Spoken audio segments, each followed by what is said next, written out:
김용민 브리핑.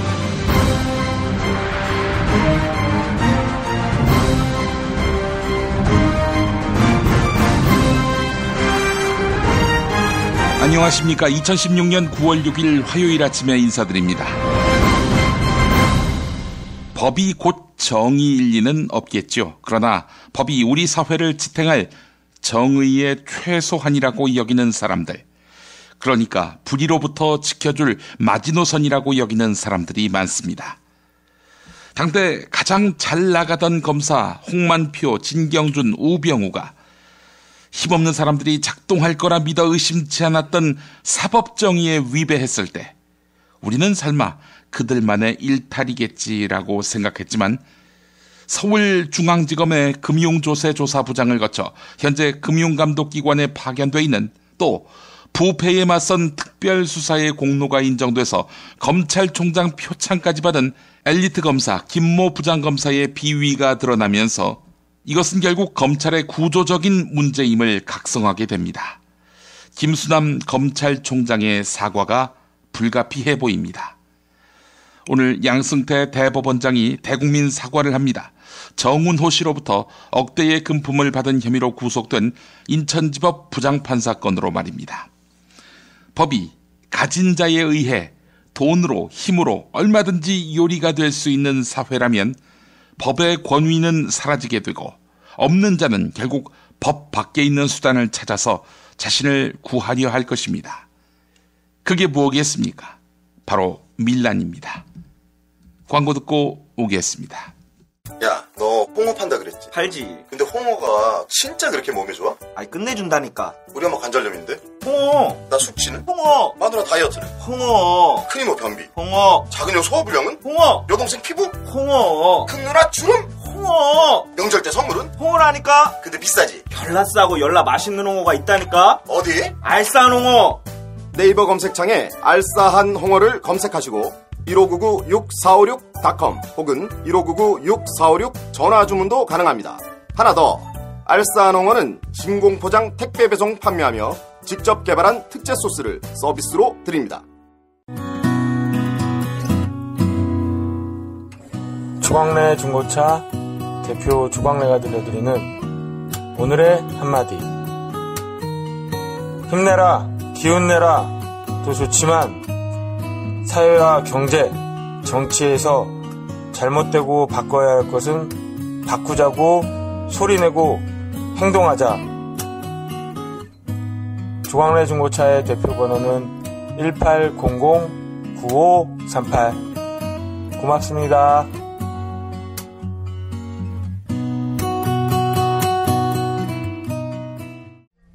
충남 금산의 넓은 인삼밭, 정성농장을 일군 농부아버지 이정열 씨. 자연은 노력한 만큼 내어준다. 그 자연의 마음을 알기에 정성농장을 더불어 일구는 아들 이성규 씨도 아버지에게 배운 것처럼 정직하고 또 성실하게. 정성농장 홍삼은 인삼 재배부터 가공 판매까지 모두 책임지고 있습니다. 그래서 대한민국 1등 품질을 자부합니다. 검색창에 정성농장 홍삼을 검색해주세요. 정성농장 홍삼. 전화문의는 010-9754-6972. 굶고 뛰고 땀 빼고 다 해봤다. 그래봐야 소용없었다. 다이어트는 결국 먹는 게 문제다! 다이어트 전문 쇼핑몰 비타샵에서 수식가지 동결건조 채소 곡물에다 3가지 단백질, 거기에 효소와 비타민, 미네랄을 더해 만든 다이어트 전용 그린 스무디를 추천합니다. 다이어트 전용 그린 스무디, 이걸 어떻게 하는 거죠? 하루 2끼만 맛있고 든든한 비타샵 스무디로 바꿔 드시면 됩니다. 검색창에서 비타샵을 검색해주세요. 이제부터는 관록의 뉴스 해설가 김용민이 오늘 아침 조간신문을 훑어드립니다.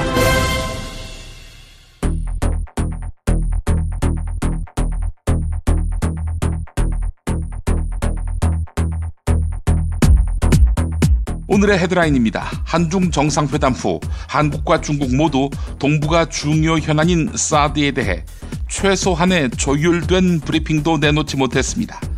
조선일보는 한중 양 정상 사이에 큰 충돌이 없었다 이렇게 말하고 있는데 멱살 잡고 싸워야 큰 충돌이 되는 건가요? 현대건설이 쿠웨이트에 짓고 있는 자베르 연륙교. 박근혜 대통령은 지난해 이곳을 찾아서 현장 관계자들을 격려했는데요. 이 다리 상판이 무너지는 사고가 발생했다고 합니다. 김모 부장검사가 고등학교 동창에게 1,500만 원가량을 부적절하게 제공받았다는 소식 전해드렸지요. 그런데 대검찰청 감찰본부가 이 내용을 보고받고도 감찰에 착수하지 않은 것으로 드러났습니다. 경찰은 이화여대 학생들이 점거 농성을 시작한 7월 28일 당시에 용역 직원들이 있었다는 사실을 확인하고 수사하고 있습니다. 학생들이 농성 과정에서 용역 직원 20명을 고용했다는 것입니다.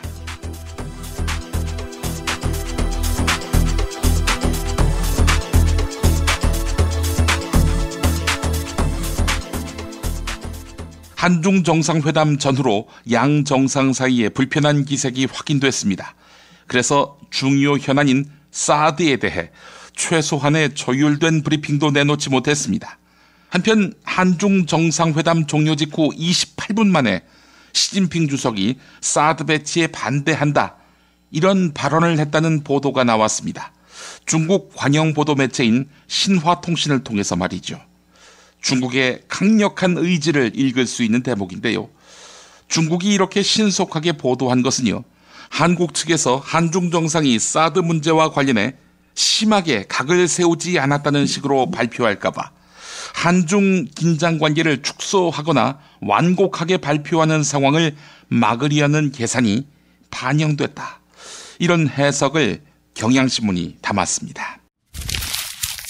한국 쿠웨이트 경제협력의 상징으로 불리는 교량이 있습니다. 현대건설이 쿠웨이트에 짓고 있는 자베르 연륙교입니다. 박근혜 대통령은 지난해 교량 공사 현장을 방문해서 현장 관계자들을 격려했습니다. 그런데 지난주에 자베르 연륙교의 상판이 무너지는 사고가 발생했습니다. 공사 중에 다리가 무너진 것입니다. 사고에 앞서서 올해 초에 쿠웨이트 정부 측 감리단은 부실 공사를 경고하고 공기 지연을 문제 삼는 그런 내용의 감리서를 현대건설에 보냈습니다. 대망신입니다. 경향신문이 보도했습니다. 한진해운이 법정 관리에 들어간 지 닷새가 지났습니다. 한진해운에서 운항 중인 컨테이너선 95척 가운데 입출항을 거부당하는 등 작업이 불가능한 선박은 73척에 달했습니다. 여기에다가 해운 운임료가 폭등 조짐을 보이고 있는데요. 박근혜 대통령과 경제사령탑인 유일호 부총리가 현재 해외로 출국한 상태지요. 정부가 사태를 수습할 컨트롤타워 기능을 상실했다 이런 지적이 나옵니다. 정부의 한진해운 특별대응반은 한진해운이 책임져야 한다 이런 입장만 내놓고 있다고 합니다. 세월호 참사 때도 컨트롤타워를 마다했던 정부 아닙니까? 자, 이런 가운데 국민일보를 보니까 체납 중인 하역 운반비가 2,200억 원이란 점을 고려해서 정부가 2,000억 정도를 한진해운에 지원하는 방안을 검토하고 있다. 이런 내용이 실려 있습니다. 박근혜 정부는 야당 반대를 무릅쓰고 의혹에 쌓인 장관들의 임명을 강행했습니다. 세금 탈루, 부동산 투기, 위장 전입, 정치적 편향, 자질 부족. 네. 청문 보고서 채택이 무산됐어도 박 대통령은 아랑곳하지 않았습니다. 사실 현행법상 장관은 국회 임명 동의 대상이 아닙니다. 대법원장, 헌법재판소장, 국무총리, 감사원장, 대법관은 임명 동의 대상인데요. 자, 그럼에도 불구하고 장관 후보자를 왜 청문하느냐, 또 임명 동의 조치를 거치지 않느냐. 행정부 수반인 대통령 인사권을 존중하되 대통령은 국회 의견을 고려해서 임명 여부를 결정하라는 것입니다. 대통령과 야당의 소통, 대통령과 국민 사이의 소통을 전제로 해서 설계된 겁니다. 만약 소통이 없다면 유명무실한 제도지요. 지금이 딱 그렇습니다. 경향신문 정재혁 기자의 기자 메모였습니다. 남경필 경기도지사가 윤여준 전 장관을 영입한 데 이어서 한완상 전 통일부총리도 영입하면서 대권 가도에 속도를 내고 있다는 평가를 받았지요. 자, 그런데 한완상 전 부총리가 경기도 산하의 경기문화재단 이사장 자리를 고사했습니다. 한완상 전 부총리는 남경필 지사의 대선 캠프에 영입되는 것처럼 각색한 보도가 나와서 부담스러웠다. 남경필 지사의 대권 행보와는 전혀 관계가 없었다. 이렇게 말했습니다. 지난 대선 때 문재인 후보 지지를 했는데 다음 대선 문재인 후보가 또 나올 상황에서 남경필, 그것도 새누리당 인사를 지지한다? 사실 많이 이상했습니다. 한겨레가 보도했습니다. 이화여대에서 총장의 사퇴를 주장하며 학생들이 농성을 이어가고 있습니다. 그런데 변수가 생겼습니다. 경찰은 학생들이 점거 농성을 시작한 7월 28일 당시에 용역 직원들이 있었다는 사실을 확인하고 수사하고 있습니다. 학생들이 용역 직원 20명을 고용했다는 것입니다. 이화여대 농성 학생들은 이렇게 반박했습니다. 올해 초에 학과 통폐합과 학생 정원수 조정 사업, 즉 프라임 사업에 반대하는 학생들의 시위가 있었다. 경찰이 이때도 학생들을 무력으로 제압한 적이 있었다. 그래서 신변 보호가 필요했다. 네, 외부 용역을 썼다는 이야기네요. 예, 필요성 또 정당성 여부와 무관하게 학생 집회에 용역이 동원된 것은 보기 드문 일 같습니다. 한국일보가 보도했습니다. 어제 전해드린 김모 부장검사의 스폰서 검사 의혹. 김모 부장검사가 고등학교 동창에게 1,500만 원가량을 부적절하게 받은 것. 네. 김모 부장검사는 이를 대가로 고교 동창을 수사하고 있는 담당 검사에게 사건을 봐달라면서 청탁을 한 것. 네. 이런 내용을 어제 전해드렸습니다. 자, 그런데 대검찰청 감찰본부가 이 내용을 보고받고도, 그러니까 무리하고 부당한 청탁을 한 사실을 보고받고도 감찰에 착수하지 않은 것으로 드러났습니다. 이 시기는 진경준 검사장의 넥슨 주식 특혜 매입 사건이 터져서 검찰 내부에 비위 행위에 대한 경각심이 높아가던 때였습니다.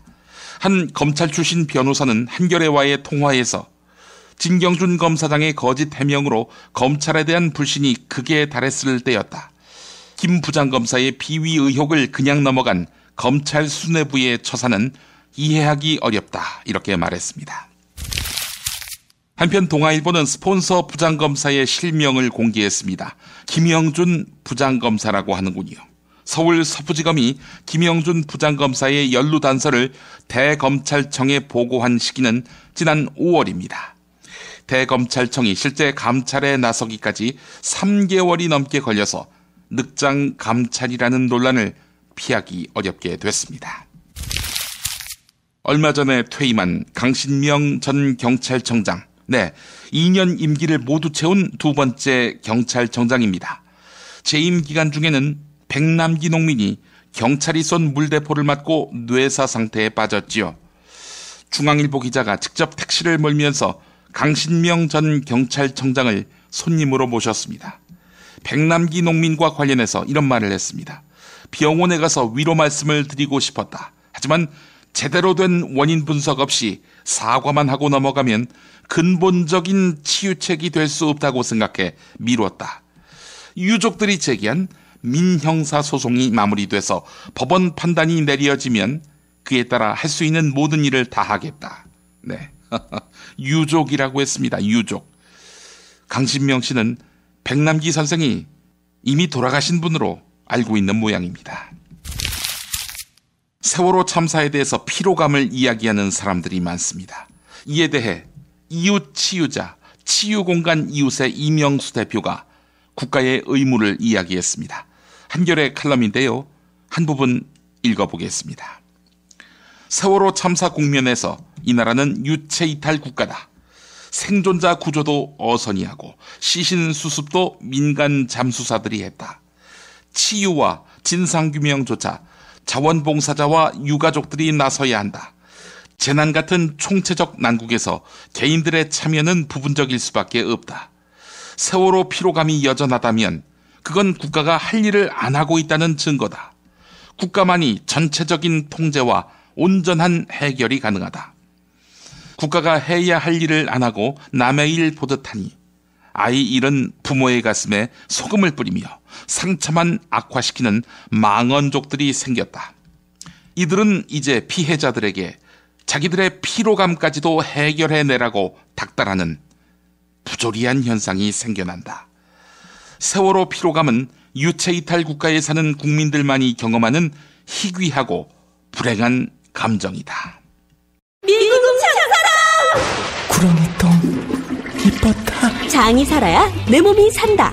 배변 활동에 도움을 주는 건강기능식품입니다. 미궁 장사랑. 지금 검색창에 미궁 장사랑을 검색하세요. 음식 창업은 몬스터 셰프. 원가 창업은 몬스터 셰프. 창업의 끝판왕 몬스터 셰프. 네이버 검색창에 몬스터 셰프라고 쳐주세요. 상담 문의 458-8838 458-8838 몬스터 셰프.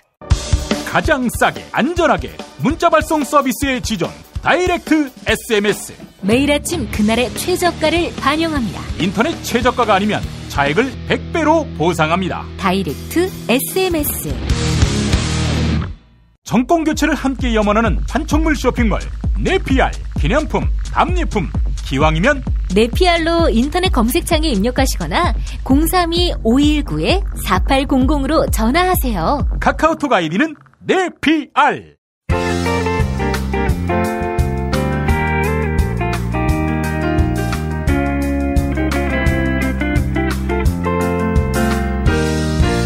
여러분 안녕하십니까?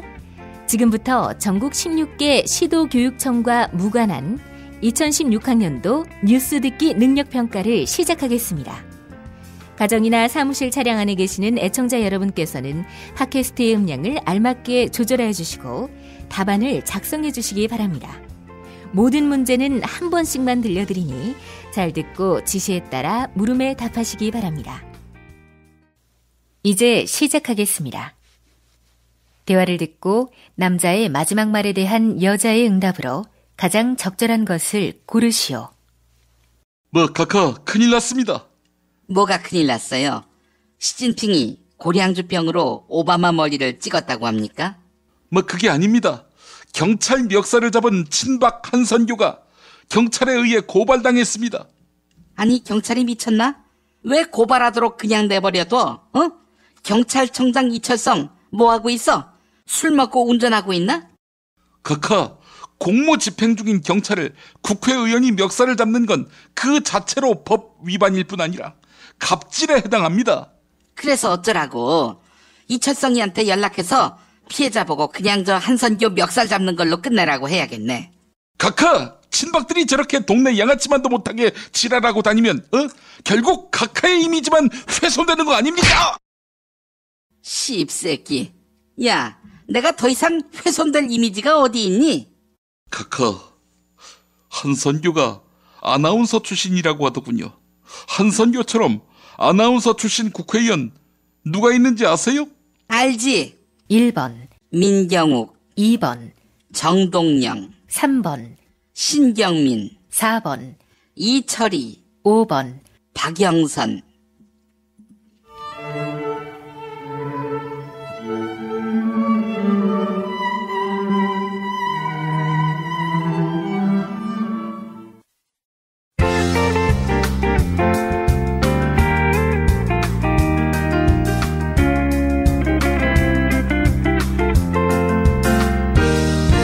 뉴스 듣기 능력평가를 마칩니다.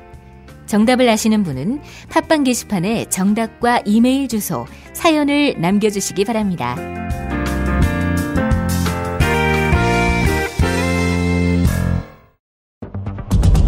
She never ever quits. 中国不能缺席。 Der Holocaust für Deutschland. 歴史家に任せるべきだろうというのが私の考え方。 Ma senti, col dolore umano non si può essere neutrali. 국제뉴스의 맥. 한반도 문제와 국제 이슈를 전문적으로 취재하는 황준호 기자 만나보겠습니다. 황준호 기자님. 예, 안녕하십니까. 예. 돗자리 까셔야겠어요. 한중 정상회담 정확하게 예측하셨는데, 박근혜 대통령은 예상대로, 고장난 레코드판을 그대로 틀고 있었고요.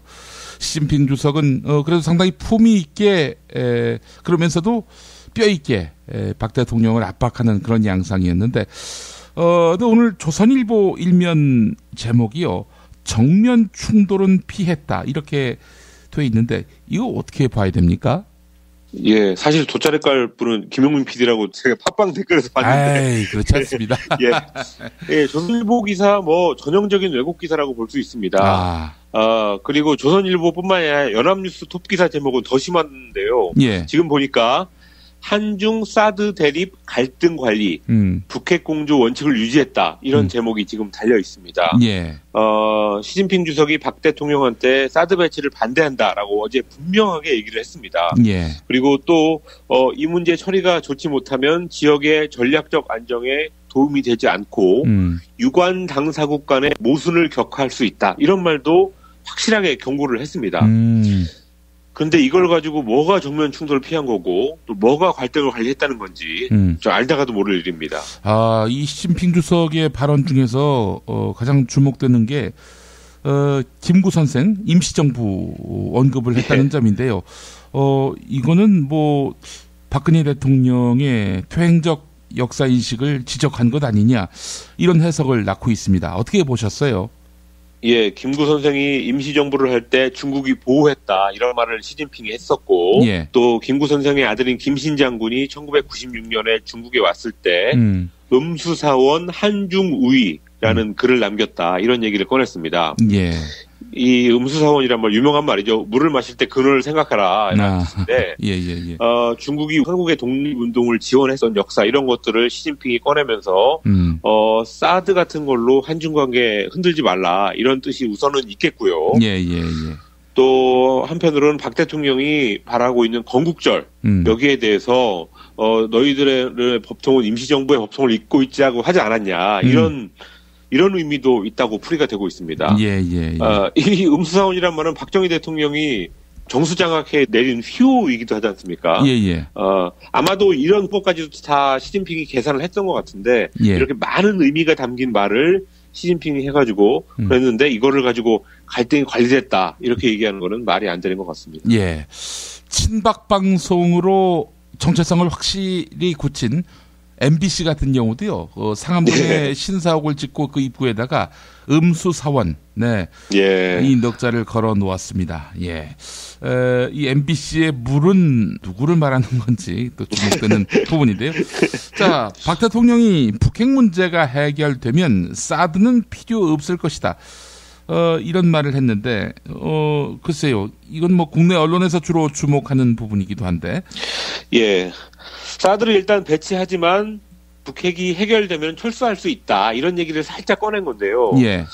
이걸 가지고 조건부 사드 배치론이다. 이렇게 표현한 언론도 있고, 뭐 제한적 사드 배치론이다. 이렇게 하는 언론도 있는데, 이거 한마디로 말장난이라고 할 수 있겠습니다. 말장난이다. 이 발언의 문제점은 무엇이라고 보시는 거예요? 예, 첫 번째는 박 대통령은 북핵이 있기 때문에 우리가 사드를 배치한다 이렇게 얘기를 하고 있습니다. 그렇다면은 북핵이 해결되면 사드가 필요가 없어지는 거죠. 그래서 철수하는 게 당연한 건데 북핵이 해결되면 철수할 수 있다 이렇게 얘기하는 거는 같은 말을 반복하는 동어 반복일 뿐입니다. 이거는 박 대통령이 시진핑 주석을 너무 쉽게 본 게 아닌가 싶고요. 그리고 우리 언론들이 이걸 무슨 뭐 조건부 배치론이다 이렇게 크게 뭔가 있는 것처럼 하는 것은 대중을 기만하는 거라고 할 수 있겠습니다. 한마디로 조삼모사네요. 예, 그렇습니다. 자, 북핵을 해결하려는 노력, 뭐 그렇다고 해서 박근혜 대통령이 뭐 정말 주도적으로 진정성 있게 하는 것도 없지 않습니까? 그렇습니다. 그게 이제 조건부 사드 배치론이 말장난이라는 두 번째 이유인데요. 한반도 문제 전문가 김현철 인제대 교수가 어제 페이스북에다 썼던 글을 그대로 제가 한번 읽어드리겠습니다. 한미 양국은 현재 북핵 해결을 위해서 아무런 노력을 하지 않고 북한이 핵을 포기하기를 기다리고만 있다. 이런 식이라면 100년이 지나도 북핵 문제는 해결되지 않는다. 다시 말해서 조건부 배치에서 조건부라는 것이 무의미하다. 그것은 그냥 무한대 사드 배치라는 말과 같다. 이런 얘기를 김현실 교수가 했습니다. 예, 그런 의미에서 보면은 뭐 조건부 배치론 이거는 한마디로 언어 유희다. 이렇게 봐야 되겠군요. 예, 그리고 이제 또 진짜로 이 북핵 문제 해결이 된다고 해도 전시작전 통제권이 없는 한국 입장에서 이거를 마음대로 사드를 철수할 수 있느냐 이런 현실적인 문제도 제기됐습니다. 예. 김대중 대통령의 삼남 김홍걸 교수가 어제 페이스북에 쓴 얘기인데요. 이것도 뭐 그대로 제가 읽어드리겠습니다. 예. 미국이 배치하는 사드를 군사 주권도 확보하지 못한 우리가 마음대로 할 수 있을 것처럼 큰소리쳐 봐야 중국이 보기에는 헛소리로 들릴 뿐이다. 이렇게 김홍걸 교수가 정확하게 지적을 했습니다. 예. 이게 중국을 들여다보려고 사드 배치하는 거 너도 알고 나도 알고 뻔히 다 아는 상황인데, 예. 뭐 북핵 해결되면 사드 빼겠다 이렇게 하면은 시진핑 입장에서는 기가 막힐 것 같습니다. 예. 어쨌든 한중 관계는 이번 정상회담을 계기로 해서 충돌을 피하는 게 아니라 오히려 악화되는 쪽으로 가고 있다. 이렇게 보는 게 맞는 것 같습니다. 예. 그 상대방을 설득하기 위해서 상대방이 납득할 만한 그런 논리를 개발하는 것이 아니라 내가 이쯤에서 성의를 보였으면 너희는 수긍해야 되는 거 아니냐. 국내에서 했던 태도를 그 나라 밖에서도 하니까 이게 웃음거리가 되고 논란거리가 되는 거 아닌가 싶기도 하고요. 자, 중국 항저우 이야기를 해봤고요. 저 다음 소식 어떤 이야기 해볼까요? 예, 사실 중국 항저우에서 G20 정상회의라는 국제정치의 무대 큰 판이 벌어졌기 때문에 예. 거기에 대한 얘기를 조금 더 해보도록 하겠습니다. 예. 어제는 중국과 일본의 정상회담도 있었고 또 미국과 러시아 정상회담도 따로 열렸는데 예. 중국과 러시아가 힘을 합치고 또 다른 한편에서는 한중일이 뭉치고 있는 그런 현재 동북아 갈등 상황 이런 것들이 점점 더 뚜렷해지고 있습니다. 아, 이게 참 우리가 결코 바라지 않는 그런 신냉전 구도가 재현이 됐군요. 시진핑 주석하고 아베 일본 총리가 만났다고 하는데 이것도 역시 미중 정상회담 못지않게 불편한 자리가 아니었을까 싶은데요. 어떻습니까? 예, 미중 정상회담보다 사실 더 날선 신경전이 벌어졌습니다. 예. 어제 중일 정상회담 때 시진핑 주석을 찍은 표정만 봐도 이게 얼마나 불편했는지를 알 수 있었는데요. 예. 조선일보가 중일 정상 대놓고 말싸움. 해견도 아베 홀로 이렇게 제목을 달았는데 예. 이게 남이 나라 얘기여서 그렇겠지만 이 제목만큼은 제대로 단 것 같습니다. 그렇군요. 지금 중국과 일본 사이에 어떤 갈등 지점이 있습니까? 예, 좀 크게 보자면 동북아에서 미국하고 중국 이 두 나라 G2 두 나라가 크게 충돌하고 있는 열점, 쟁점 지역이 세 군데입니다. 예. 한반도, 남중국해, 동중국해 이렇게 세 군데인데요. 이 한반도라는 열점에서는 사드 문제를 가지고 한국이 미국을 대신해서 지금 중국하고 충돌을 하고 있고 일본 같은 경우는 나머지 두 개, 남중국해와 동중국해에서 미국을 대신해서 중국하고 충돌하고 있다고 볼 수 있습니다. 예. 아베가 어제 시진핑하고 부딪힌 게 정확히 그 두 가지 문제인데요. 남중국해에 관한 국제중재재판소의 판결을 중국 너희들이 받아들여야 된다. 그리고 동중국해의 센가쿠 열도에서 중국이 국제법을 준수해야 된다. 이런 두 가지 요구를 했습니다. 그렇지만 시진핑 주석은 일본은 언행에 신중해야 된다라고 강력하게 반발했는데요. 예. 이 정상들끼리 하는 대화에서 너희들 언행에 신중해야 돼. 말 조심해. 이렇게 얘기하는 거를 정말 했다면은 예. 진짜로 심각했다고 볼 수 있습니다. 이게 시진핑은 사실 손님을 맞는 쪽인데 말이죠. 그렇습니다. 오신 손님들 한 명 한 명한테 다 이제 빅엿을 입에 물린 꼴이 됐어요. 지금. 자, 오바마 미국 대통령과 푸틴 러시아 대통령 회담도 궁금합니다. 양자 사이는 어떤 그 대화 내용들이 있었습니까? 이 두 나라는 시리아 내전 문제 그리고 크림반도를 러시아가 합병했던 우크라이나 문제 이 두 가지를 주로 얘기를 했다고 합니다. 예. 이것도 뭐 동북아 문제는 아니지만 엄청난 갈등 상황인데 예. 역시 두 정상이 별다른 합의를 보지 못했습니다. 아하, 예. 반면에 시진핑 주석은 G20 정상회의 개막식장에 입장을 하면서 푸틴 러시아 대통령을 옆에 세워가지고 너희가 오늘 우리 최고의 손님이다 이런 걸 보여줬는데요. 예. 한미일이 뭉친다면 우리도 뭉치겠다 이런 메시지를 분명히 보여줬던 것 같습니다. 예. 사실 이 역사적으로 보면 중국과 러시아만큼 불편했던 관계도 별로 없는데 그렇죠.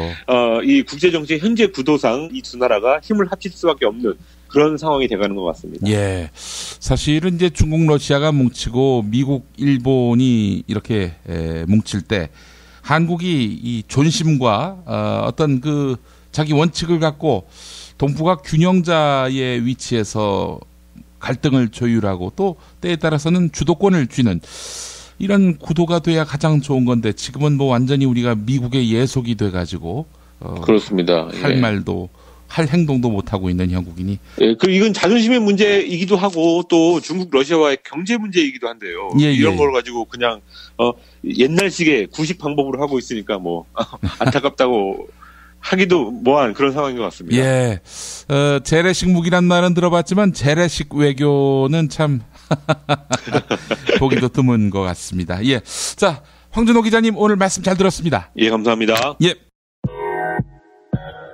기억하시나요? 탐라오렌지.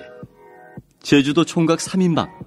제주 농사꾼의 혼을 담은 인류 딱 하나의 감귤.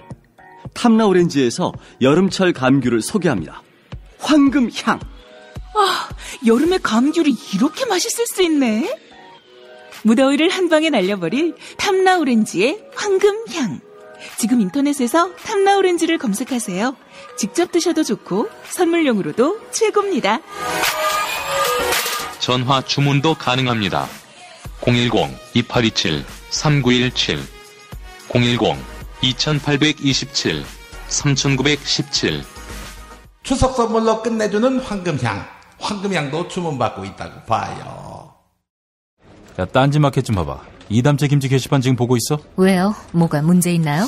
야, 어떻게 하나같이 맛있다, 예술이다, 감탄했다, 물건이다, 또 재주문했다 이런 글만 올라올 수 있지? 이거 공작의 냄새가 나지 않아? 아무래도 그런 것 같아. 이담채 김치 게시판에 작전 세력이 개입한 거 아닐까요? 그럴 리가요. 이담채 김치는 맛있는 김치 말고는 따로 자랑할 게 없습니다. 드셔보시고 판단하세요. 포털 사이트에서 이담채 김치. 주문 전화는 1544-4586 1544-4586.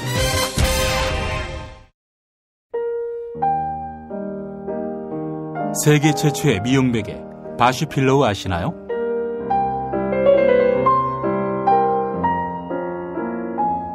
성형 또는 피부과 시술한 연약한 얼굴을 지켜주는 베개. 피부가 눌리고 얼굴이 처지며 주름이 생기는 것을 막는, 그래서 노화 방지까지 돕는 건강한 베개입니다. 어깨와 목 결림을 방지하는 이중 높이 구조. 이제부터 전혀 다른 잠자리를 만나보세요. 검색창에 미용베개 바슈필로우를 찾아주세요. 남성용 바슈필로우도 있습니다. 김영란법에 저촉되지 않는 소박하지만 강렬한 선물 새싹당 콩차. 받는 사람에게 새싹당 콩차는 고마운 자신감이 됩니다. 세상 그 어떤 버섯 부럽지 않은 새싹당 콩차. 추석 선물할 형편이 안 되시는 분은 스스로 잡수시고 자신감을 찾으세요. 새싹당 콩차를 차게해서 밥 말아 드시면 아주 맛있습니다. 추석 선물은 새싹당 콩차. 전화구매 070-8635-1288 인터넷 전창걸닷컴. 하루 두 차례 대한민국과 지구촌의 오늘을 정직하게 비춰드립니다. 권력이 진실을 압도하는 세상. 김용민 브리핑은 작은 희망의 불씨가 되겠습니다.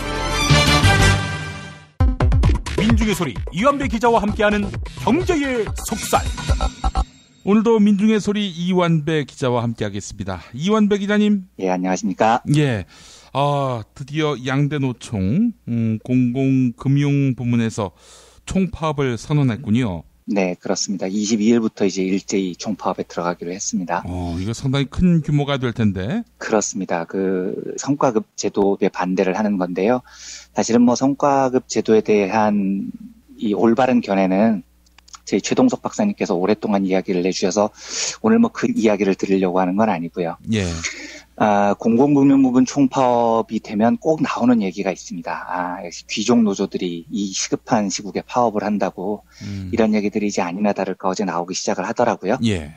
그래서 오늘은 이 주제를 가지고 좀 길게 이 하나만 가지고 좀 말씀을 드려볼까 합니다. 그런데 이걸 좀 길게 브리핑 소재로 삼은 이유는 물론 뭐 양대노총 공공금융부문이 총파업을 선언한 것도 있지만 그 최근에 김용민 PD님께서 그 독자분께서 보내신 메일이라면서 저한테 소개를 해주신 게 하나 있었어요. 거기 보니까 독자분께서 이제 김용민 브리핑을 거의 매일 들으시는 애청자분이신데 진짜 이 주제에 대해서 좀 알고 싶다고. 그게 바로 대기업 노조 파업에 대한 질문이었습니다. 그러니까 돈을 많이 받는 대기업들, 뭐 특히 현대중공업, 현대차 이런 노조들이 파업을 하면 바로 그런 말이 나오죠. 귀족 노조다. 어마어마한 연봉을 받고 있다. 하청업체와 비교하면 이게 무슨 짓이냐 이런 비판하는 글들을 쉽게 접할 수 있다는 건데요. 그래서 이제 이 문제를 어떻게 바라보면 좋겠느냐라는 질문을 해오셨고요. 이 문제는 매우 원초적인 질문이고 굉장히 공격적이고 또 본질적이기도 해요. 그리고 대답하기 굉장히 어려운 질문이기도 합니다. 그래서 제가 오늘은 이 노조 쪽에 실질적으로 굉장히 많이 관여를 하고 계시는 저희 편집부장님하고도 오랫동안 상담을 해봤고 또 정웅재 기자하고도 굉장히 오랫동안 상담을 해봤어요. 사실은 세 사람 다 대답은 정해져 있습니다만 이걸 이제 대중들께 어떻게 풀어내느냐가 좀 어려워서 한 30분 동안 저희가 토론을 했습니다. 그래서 그 답을 최대한 정제된 언어로 한번 드려볼까 합니다. 이 질문의 대답이 어려운 이유는 대기업 노조가 귀족 노조고 또 그래서 그 사람들이 돈을 많이 받고 있다는 일반 보수 진영의 이데올로기가 겁이 나서가 아닙니다. 그건 굉장히 간단한 문제예요. 그런데 이제 제가 브리핑 후반에 말씀드리겠습니다만 다른 문제가 있습니다. 현실적인 어려운 문제가 있어서 이게 굉장히 이걸 말하는 사람을 어렵게 하는 겁니다. 이건 이제 들어보시면 이해가 되실 것 같습니다. 일단 어제 문화일보 보도를 보면 제목이 이렇습니다. 이 와중에 양대노총 공공금융부문 총파업 선언 이렇게 제목이 돼 있습니다. 그러니까 이 와중에라는 부사어 하나만 가지고 양대노총 공공금융부문 파업을 참 개떡 같은 상황으로 몰아붙여서 범죄시 해버렸죠. 그리고 기사를 보면 이렇게 나옵니다. 한진 사태로 국가 물류체계에 비상이 걸린 상황에서 철도와 지하철, 시중은행 등 공공금융부문 노동조합들이 오는 22일부터 일제히 총파업에 들어가기로 해 사회적 혼란이 예상된다. 한국노총과 민주노총 등 양대노총 공공부문 노동조합 공동대책위원회는 5일 한국프레스센터에서 국민피해 성과연봉제 중단 촉구를 위한 양대노총 공공금융부문 총파업 돌입 기자회견을 갖고 오는 22일부터 일제히 총파업에 돌입한다고 밝혔다. 우선 이 논리는 그냥 바보 같은 논리인 겁니다. 한진해운 사태로 국가 물류체계에 비상이 걸린 거하고 우리 공공부문 노동자들이 성과연봉제라는 악랄한 제도에 대해 반대하기 때문에 총파업을 하는 것하고 무슨 상관이 있습니까? 아무 상관이 없는 거잖아요. 그런데 이제 문화일보는 이 두 개를 엮은 겁니다. 제가 2000년대 초반인가요? 정확히 시간은 기억이 안 나는데 그때 노동자들이 파업을 했을 때 그 보수 언론에서 이런 논리까지 제가 봤어요. 가뭄으로 농사가 걱정이 되는데 무슨 파업이냐 뭐 이런 기사가 나온 적이 있었거든요. 제가 그걸 보고 진짜 육성으로 터졌습니다. 근데 이거하고 지금 한진하고 연관시키는 게 뭐가 다릅니까? 올여름 폭염으로 온 국민이 고생하는데 공공부문은 웬 파업이냐 뭐 이런 논리하고 아무것도 다른 게 없는 겁니다. 한진해운 사태는 최은영 씨한테 책임을 물려야 하고 관리 감독을 잘못한 정부가 책임을 져야 하고 그리고 또 그것 때문에 피해를 입은 노동자들을 구제해야 하고 이런 문제인 겁니다. 그거하고 공공부문 노동자들이 성과연봉제에 반대하는 것하고는 아무 논리적 연관이 없죠. 그래서 저는 진짜 이럴 때 보면 보수 언론 편집자들은 뇌가 무슨 라면으로 채워져 있나 이런 생각도 진짜 들어요. 자, 이제 그러면 여기서부터 한 스텝씩 조금씩 나아가 보겠습니다. 귀족 노조, 대기업 노조, 금융기관 노조에 대한 일반 민중들의 분노가 있습니다. 근데 이들이 우리 민중들보다 더 나은 삶을 살고 있다라는 마음이 우리 민중들 사이에 없지 않다고 생각을 합니다. 그러니까 너희들은 우리보다 잘 살면서 왜 파업하냐. 특히 이게 제일 심한 곳이 현대차예요. 현대차 노조에 쏟아지는 비판을 보면 귀족 노조가 연봉을 너무 많이 받아서 우리가 사는 자동차 값이 비싸다. 이 개새끼들아 뭐 이런 논리가 나오는 겁니다. 그런데 의외로 이 논리가 굉장히 강력합니다. 이유가 뭐냐면요. 저희 청취자분들께서 이걸 좀 잘 이해해 주셨으면 합니다. 제가 그런 생각을 가진 분들을 무작정 비난하려는 게 아니고요. 제가 지난주 월요일 그 경제학 공부할 때요. 로버트 라이시의 암소론이라는 걸 말씀드린 적이 있었습니다. 신이 농부한테 나타나서 네 소원이 뭐냐 그랬더니 저한테 암소 한 마리를 주세요가 아니고 이웃집 암소를 죽여주세요. 이렇게 말했다는 이야기인 거죠. 예. 우리가 현대차 노조를 귀족 노조라는 단어를 사용하면서 비판할 때 과연 이런 측면이 없었느냐를 되돌아볼 필요가 있습니다. 물론 대기업 노조가 일자리도 못 구하는 우리 청년들보다 비정규직으로 사는 우리 비정규직 노동자보다 시간당 6,030원을 받는 알바 노조보다도 훨씬 생계가 나은 것은 분명합니다. 하지만 그들은 노동자가 아니냐는 거죠. 예. 냉정하게 생각을 해보십시오. 야, 쟤네들 연봉이 7,000이래. 연봉 7,000 받으면서 웬 파업이냐. 이런 심리인데요. 한국의 재벌들은요, 자선사업가가 아닙니다. 얘들이 무슨 사회복지하는 애들이 아니에요. 만약에 노동자에게 연봉을 7,000을 준다면 7,000보다 훨씬 많은 돈을 뽑아 먹습니다. 공장에서 일하는 노동자들의 연봉이 7,000이라면 이유가 있는 겁니다. 그보다 훨씬 더 많은 착취를 당하는 거죠. 이걸 좀 이해를 먼저 해주셨으면 좋겠습니다. 하지만 여전히 남는 의문이 있습니다. 그러면 비슷한 일을 하는데 하청업체에서 일하면 연봉 4,000밖에 못 받는다. 마트에서 일하면 고생은 고생대로 하는데 월급이 120만 원이다. 이 논리는 여전히 남습니다. 그러면 이걸 어떻게 해석을 해야 되느냐. 상식적으로 현대자동차에 일하는 연봉 7,000짜리 노동자들과 같은 일을 하는데도 연봉을 4,000밖에 못 받는 사람들, 혹은 그보다 더 낮은 최저임금밖에 못 받는 사람들의 생활 수준을 연봉 7,000으로 올려야 되는 겁니다. 그러니까 연대에서 싸워야 되는 거죠. 예. 이걸 대기업 노동자들을 비난한다고 해서 그 사람들로부터 빼앗아오는 방법이 없습니다. 그리고 그건 해결책도 아니에요. 내 이웃집 암소를 죽이는 건 대안이 아니라는 겁니다. 오히려 정말로 부당한 소득을 받고 있는 재벌들과 싸워야 될 문제인 거죠. 예. 귀족노조라는 말을 본질적으로 좀 생각을 해봐야 됩니다. 귀족노조요. 지금 우리나라 노조 조직률이요 10%도 안 됩니다. 그러니까 노동자들이 100명 있으면 노조에 가입한 노동자들이 10명도 안 된다는 겁니다.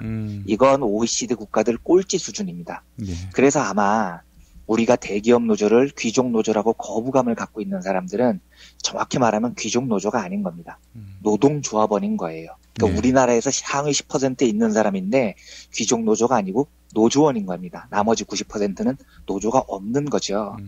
그리고 그 노조원들이 만약에 노조가 없는 회사에 비해서 처우가 좀 괜찮다면 그건 역사적으로 노조를 중심으로 싸워왔느냐 안 싸워왔느냐의 차이인 겁니다. 그러니까 현대차나 현대중공업 노동자들이 우리 생각에 높은 연봉을 받고 있다고 거부감을 느낄 일이 아닌 것이요. 이 노동자들은 1980년대 그 어목했던 탄압을 뚫고 노조를 결성했고 식칼 테러를 당하면서 싸웠습니다. 그래서 저는 냉정하게 말해서 그들이 얻은 지금의 지위는 그들의 몫이라고 생각을 합니다. 예. 그걸 내놓으라고 하는 것은 잔인한 일이라고 생각을 합니다. 자, 그런데 이게 끝이 아닙니다. 한 단계만 더 나가보겠습니다. 가끔 가다가 보면 회사가 적자인데 웬 파업이냐 이런 논리들이 있습니다. 예. 그리고 실제로 노조가 이제 회사가 심각한 적자고요. 정말 회사가 부도날 지경이다. 그런데 파업을 하는 노조가 있어요. 그리고 파업을 할 때 보면 임금 인상을 내세웁니다. 근데 이럴 때 이제 우리 민중들의 반발이 심하죠. 근데 이건 좀 기술적으로 봐야 됩니다. 아까 말씀드린 것과 같은 차원의 얘기가 아니에요. 부도날 지경의 회사에 다니는 노동자들이 임금 인상을 실제로 내세우겠습니까? 실제로 그렇지 않거든요. 근데 다만 그때 파업을 할 때는 그러니까 일종의 뻥카 같은 겁니다. 협상용 카드예요. 그러니까 실제 노사 협상하는 걸 옆에서 지켜보면 그렇습니다. 저쪽도 그렇고 이쪽도 그렇고 처음부터 솔직한 카드를 들고 협상 테이블에 앉는 경우가 거의 없습니다. 예. 각자 최대한 블러핑한 카드를 들고 와서 거기서부터 하나씩 깎아 나가면서 중간 지점에서 만나는 겁니다. 그러니까 부도 위기의 회사 노조가 파업을 하면서 임금 인상을 요구할 때에는 실제로 그런 경우가 많지도 않지만요. 대부분 그 노동자들이 지키고자 하는 건 임금 인상이 아니고 동료 노동자들을 해고의 위협에서 지키기 위한 방안입니다. 더 세게 불러놓고 노동자들 해고를 막겠다는 거죠. 그러니까 이런 기술적인 이해가 없으면 협상에 대해서요. 노동자들의 임금 인상 주장이 조금 다 미워 보이게 됩니다. 그래서 저희 청취자분들께서는 이런 기술적인 부분을 조금 이해해 주셨으면 합니다. 한 걸음 더 나가 보겠습니다. 또 한 가지 논리가 있습니다. 강성 노동조합 때문에 기업이 어려움을 겪어서 해외로 자꾸 나간다. 예. 이건 정말 개떡 같은 논리입니다. 그러니까 다시 말씀드리지만 우리나라 노조 조직률은 10%라니까요. OECD 평균이 30%예요. 그리고 북유럽 국가들 좀 잘 사는 국가들 보면 다 40%에 육박합니다. 그런데 우리나라는 거기에 비하면 노조가 없는 거나 마찬가지입니다. 그런데 노조 자체가 거의 없는 지경인데 무슨 강성노조 때문에 기업들이 해외로 나갑니까? 그 논리대로라면 독일, 스웨덴, 노르웨이는 이미 망했어야죠. 이런 관점이 왜 생기냐면 노조를 보는 관점과 철학이 달라서 생기는 일입니다. 한국은 그냥 노조하면 역사적으로요. 경영에 방해가 되는 존재, 이 이데올로기가 너무 강해요. 예. 근데 반대로 노조가 발달한 독일이나 북유럽 국가들을 보면 노조가 오히려 기업의 경쟁력을 키우는 존재라고 생각을 합니다. 이것도 옛날 일인데요. 예. 2003년에요. 이거 진짜 코미디 같은 일이었습니다.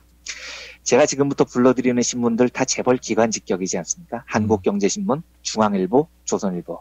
예. 이 친재벌 신문들이 노조에 대해서 아주 집중적으로 2003년에 시리즈 기사를 쏟아낸 적이 있었어요. 근데 그때 이제 기사 제목들을 보면 이렇습니다. 노조가 경영 관여한 독일, 유럽의 병자로. 이게 조선일보 기사입니다. 독일의 실패에서 배운다. 한국경제신문 기사였고요. 노동자 천국 독일, 성장률 뒷걸음질, 실업자 400만 넘어. 이게 중앙일보 기사였습니다. 예. 예. 이게 뭐였냐면 국내 노동단체들이 그때 조합에 경영 참여를 하겠다. 독일식 노사 모델을 도입하겠다. 이런 걸 이제 노무현 정부에 요구를 하니까 이 보수 언론들이 독일 경제가 지금 얼마나 침체돼 있는데 그건 다 노조 때문인데 이런 엉뚱한 요구를 하느냐 노조들이 이러면서 이런 시리즈들을 하고 자극적인 제목들을 붙인 거예요. 그래서 이 기사들은 공통적으로 노조의 강력한 힘 때문에 독일 기업들이 노동자들의 요구를 다 들어주다 보니 독일 경제가 망했다. 뭐 이런 주제로 기사를 썼던 겁니다. 그런데 이게 이제 그 독일 대사관에서 이 기사들을 다 본 거예요. 주한 독일 대사관에서. 그 주한 독일 대사가 얼마나 황당했겠습니까. 그래서 이례적으로 주한 독일 대사관이 정식으로 이걸 반박을 합니다. 그때 크리스티나 바이노프 주한 독일 대사관 상무관이요. KBS 미디어 비평 프로그램이었죠. 미디어 포커스에 직접 출연을 합니다.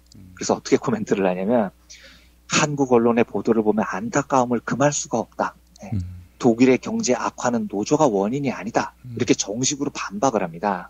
그리고 어떻게 얘기를 하냐면 독일 노조는 약 100년 전통의 노사 공동 결정권을 가지고 있는데 이는 독일 사회복지를 충족시키는데 매우 중요한 축의 역할을 했다. 노사 공동 결정권은 독일 내에서 파업이 주로 줄어들도록 하는 역할을 했다. 그리고 독일 노조는 세계적으로 잘 알려졌듯이 독일 경제의 주요 경쟁 우위로까지 자리 잡았다. 노조는 현재의 구조적 문제와 상관이 없다. 이렇게 밝혔습니다. 그리고 덧붙이기를 그 당시의 독일의 경제 침체는 노조 때문이 아니고 노사 공동 결정권 때문이 아니고 동독과 통일을 한 이후에 그 통일 비용을 대다가 생긴 후차적인 문제다. 이렇게 설명을 했습니다. 그러니까 사실은 그때 독일 경제 침체를 보고 한국 언론이 주장을 해야 되는 건 노조가 공동 결정권을 가지는 것을 비판할 게 아니고요. 통일 대비를 잘해야 된다. 뭐 이런 시리즈를 썼어야 되는 겁니다. 그런데 우리 언론이 저렇게 왜곡을 하고 보도를 한 다음에 결국은 주한 독일 대사관한테 되바꾸를 맞는 이런 창피까지 당한 적이 있었죠. 이게 제가 말씀드리는 관점의 차이라는 겁니다. 우리가 대기업 노조를 귀족 노조라고 비판할 때요. 사실 우리들 마음속에서도요. 노조는 경영에 해가 되는 조직이야.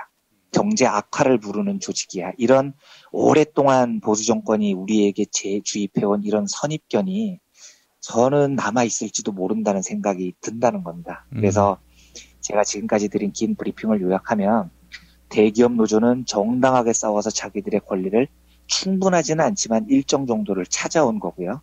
그렇다면 우리의 관점은 그들의 암소, 그러니까 사실은 암소도 아니죠. 송아지 정도 되는 것을 내놓아라라는 선동에 동의를 해서는 안 되고요. 그들로부터 배우고 그들에게 연대를 구하고 더 많은 노동조합을 만들어서 노조가 없는 90% 노동자들의 삶을 더 높이는 방향으로 고민을 해야 한다고 결론을 먼저 말씀을 드리고 싶습니다. 자, 그런데요. 이까지는 이제 제가 보통 말씀을 드려도 논리는 맞는데요. 들으시는 분들 중에 아직도 썩 마음으로 이 말이 다 받아들여지지 않는 경우가 있을 겁니다. 그래서 제가 지금부터는 대기업 노조, 한국 노동자들의 상위 10%에 속하는 분들이죠. 이분들에게 좀 듣기 불편한 이야기를 드리려고 합니다. 그래서 어쩌면 진보 진영 내부에서도 대기업 노조를 설마 귀족 노조라고까지 생각하지는 않지만 그래도 썩 달가워하지 않는 사람들이 없지 않는 현실, 이 현실이 왜 벌어지는가를 용기를 내서 제가 솔직히 말씀을 한번 드려보겠습니다. 예를 들면요. 제가 한국에서 가장 존경하는 경제학자이신 정태인 칼 폴라니 연구소장님 같은 경우는요. 대기업 노동자들이 양보해야 한다. 그 양보를 기반으로 사회적 대타협을 이끌어내자 이런 주장을 하십니다. 예. 조금 이제 의외로 들리실 수도 있어요. 그런데 저는 곱씹어볼 대목이 있다고 생각을 합니다. 제가 그분이 작년에 프레시안하고 한 인터뷰 대목을 읽어드리겠습니다. 개혁의 흐름상 구조조정을 피해갈 수는 없다. 대신 정규직은 임금 삭감, 비정규직은 임금 상승 등으로 여파를 줄일 수는 있다. 지금 민주노총에 필요한 건 사회적 타협이다. 민주노총은 마치 재벌과 한 몸인 것처럼 인식되어 있다. 인사이더가 됐다는 얘기다. 민주노총이 그동안 말로만 비정규직을 옹호했지 실제로 하청업체 노동자들을 위해 싸운 적이 있나? 사실 이런 사회적 대타협은 인플레이션 상황보다도 지금이 쉽다. 인플레이션이 되면 임금을 전체적으로 줄여야 하는데 지금은 거시적 이익을 위해서 임금을 전체적으로 올려야 한다. 노동자들이 자신의 직장을 지키기 위해서라도 임금 연대를 주장해야 한다.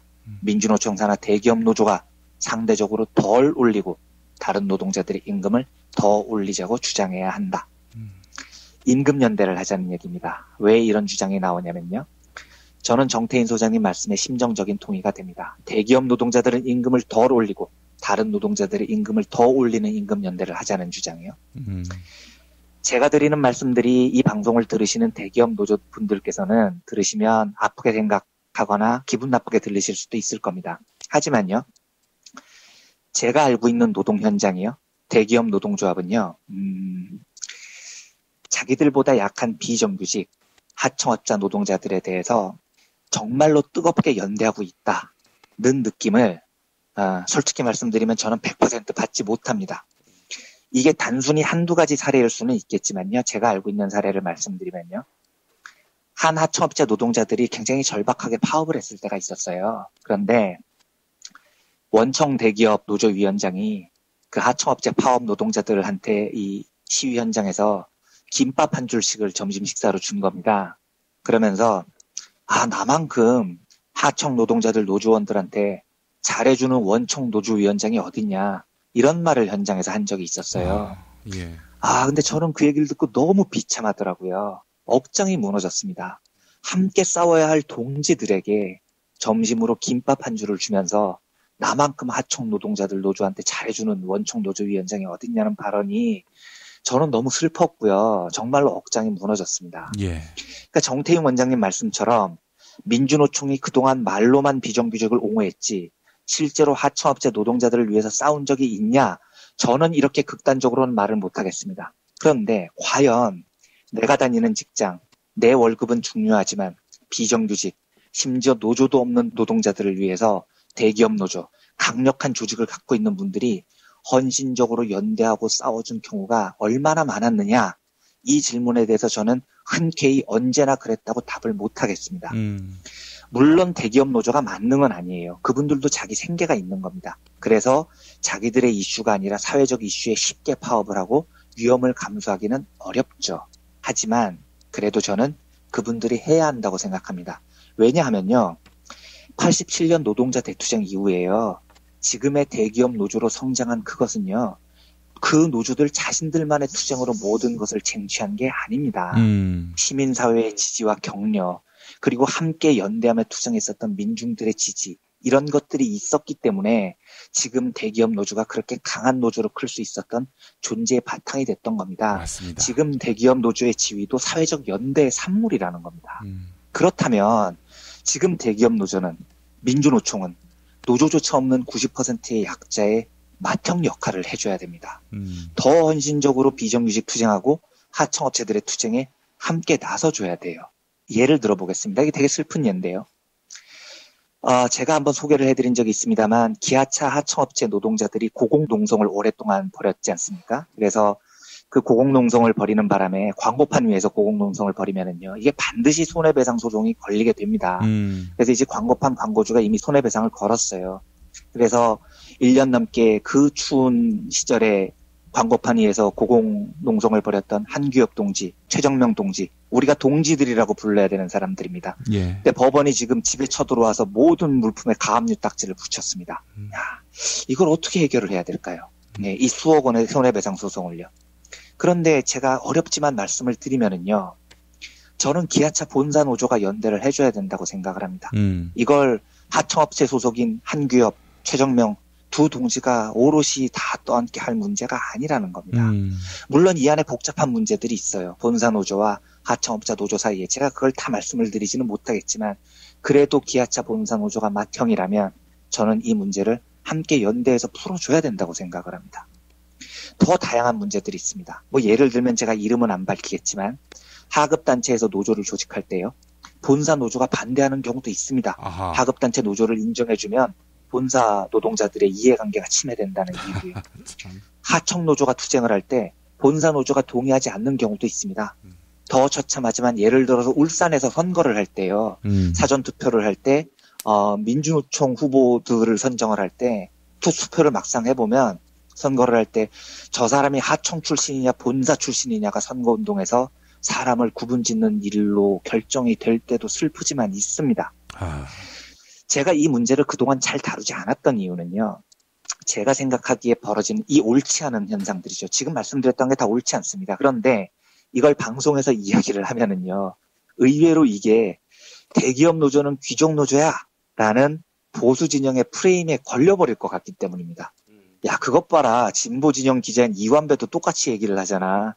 대기업 노조들은 귀족 노조라고. 이런 프레임에 걸려들까봐 그동안 제가 방송에서 한 번도 말씀을 안 드린 겁니다.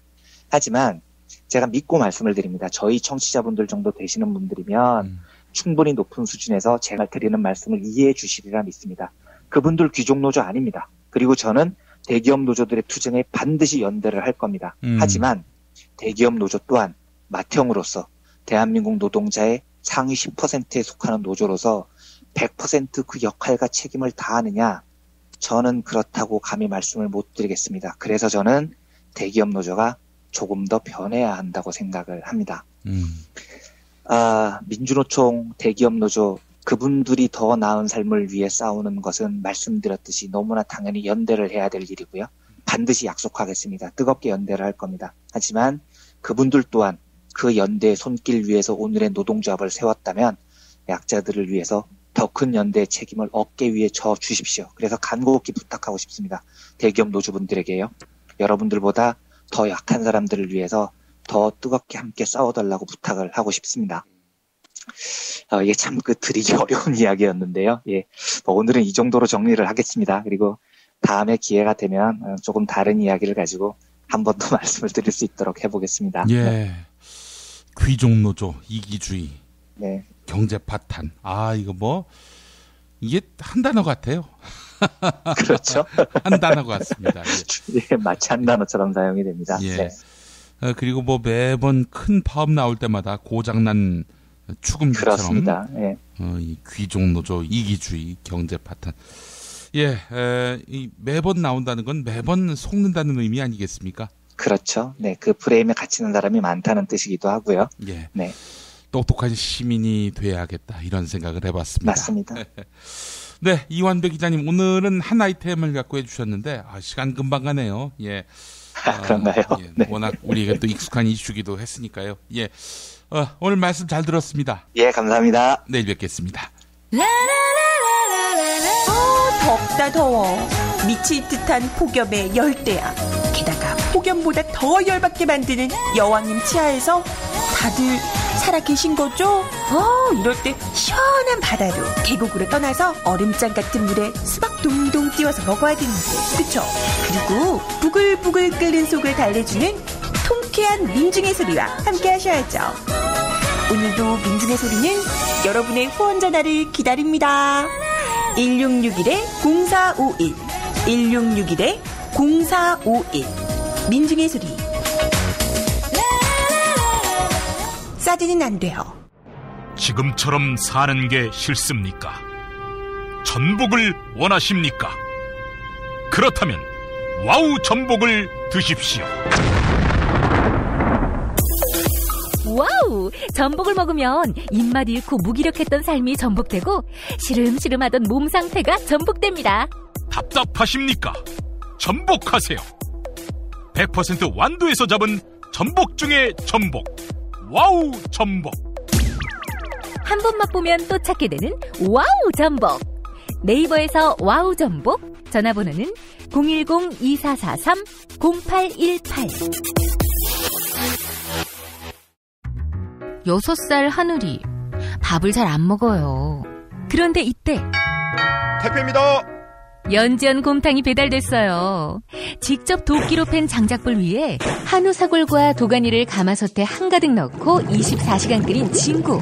연지연 곰탕이 하늘이 입에 들어가는 순간, 아, 맛있다. 엄마 한 그릇 더 주세요.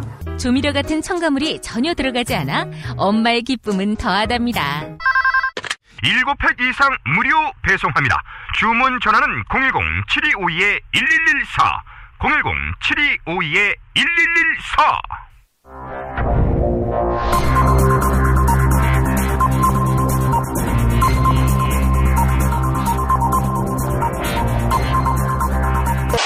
공화국 논평. 북조선 괴뢰들의 완전 괴멸에 힘쓰시며 핵 잠수함과 핵 미사일 도입을 추진하고 계신 박근혜 동지께서는 면전에서 사드 배치에 대해 반대와 협박을 일삼는 중화인민공화국 주석 시진핑이란 자에 대한 강도 높은 국가적 중대 조치를 취하실 계획을 표명하시고 구체적인 공격 방침을 제시하셨다.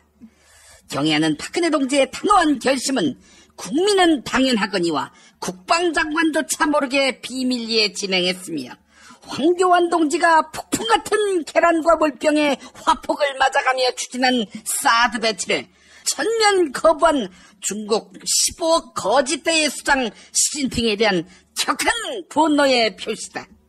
시진핑은 사드 배치에 대한 경제 보복을 운운하더니 동북아 정세에 도움이 안 된다고 경고까지 하는 오만방자한 태도를 취했는데, 시진핑이야말로 북한 김정은과 러시아 푸틴이랑 계속 친하게 지낸다면 한류 스타 송중기, 김수현 등은 중국에서 코빼기도 볼 수 없게 될 것이다.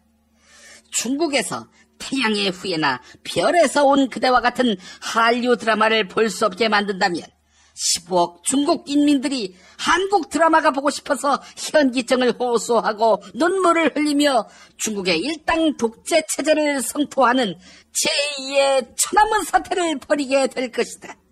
이러한 동북아 국제 정세에 대해 몰지각한 주제에 가당치 않게 우리의 사드 배치에 참견하는 것은 박동지를 참을 수 없이 모독하고 우롱하고 천추의 한이 될 망동의 다름 아니며 처절한 대가를 자초하는 악수 중에 최악수의 다름 아니다.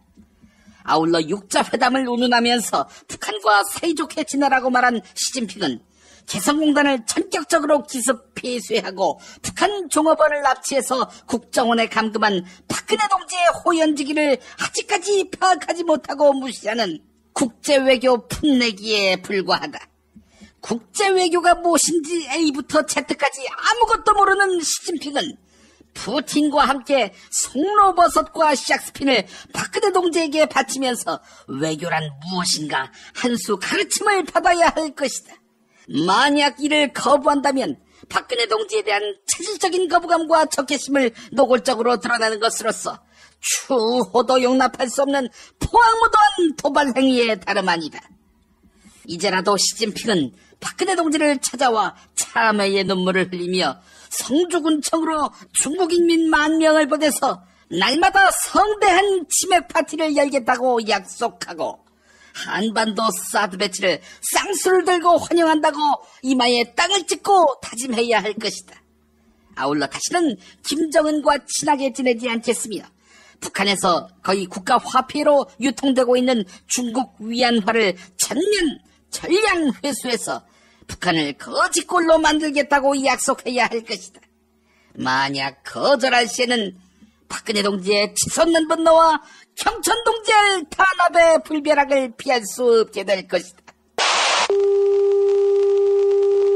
이정열 전 창원지법 부장판사의 한겨레 칼럼 중립과 본분, 제목이 이러합니다. 이 칼럼 일부를 인용하면서 마무리하겠습니다. 김용민 브리핑이 선정한 오늘의 칼럼입니다. 국회의장, 더 나아가 국회의 본분은 무엇인가?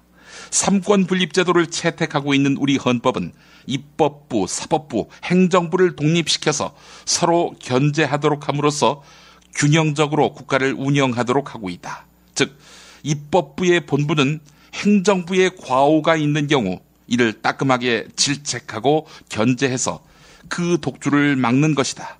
이를 통해서 국민의 자유와 권리는 두텁게 보장할 수 있을 것이고 그것이 우리 헌법 정신에 부합하는 것이다.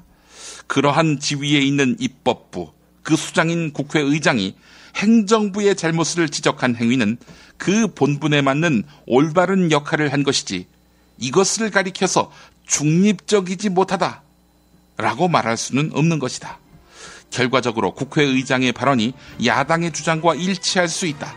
그러나 그 내용이 심지어 집권 여당의 주장과 일치하더라도 아무 문제가 되지 않는 것이다. 그것이 입법부의 역할이자 본분이다. 네, 김용민 브리핑은 구성 방현호, 기술 성민지, 제작진은 김용민이 함께하고 있습니다. 저녁 2부에서 뵙겠습니다. 김용민 브리핑과 함께한 시간 어떠셨어요? 다음 시간에도 보다 바르고 알차며 즐거운 정보로 여러분을 찾아가겠습니다. 팟캐스트 포털 팟빵에서 다운로드하기, 구독하기, 별점 주기, 댓글 달기로 응원해주세요. 잊지 마세요. 다운로드하기, 구독하기, 별점 주기, 댓글 달기.